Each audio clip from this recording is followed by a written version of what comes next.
সকাল সকাল উঠে মাছ ধরার জন্য চলে আসলাম। এই দেখেন, আমি আর আমার যা মিলে মাছ ধরবো বলে আসলাম, কিন্তু মাছ আর ধরলাম না। এই যে আমার যা, ও মাছ ধরবে। দেখেন, এই দেখেন সবাই মাছ ধরছিল। এখানে ধান বুনবে, তাই ট্রাক্টর দিয়ে চাষ করতেছে, আর সবাই নেমে পড়েছে মাছ ধরার জন্য। এই দেখেন রুবাইয়া, মারিয়া, ওরা মাছ ধরছে না কি করতেছে ওরাই জানে। এই দেখেন সবাই মিলে, এই যে গোটা পাড়া নেমে পড়েছে মাছ ধরার জন্য।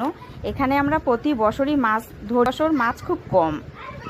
ওই দেখেন রুবাইয়া, মারিয়া একদম পুরা নেমে পড়েছে, ওরা আনন্দে খুশিতে একদম পাগল, দিশেহারা। এই দেখেন, এই যে ফাইনালি আমাদের মাছ ধরা কমপ্লিট। এই দেখেন, এখানে অনেক রকম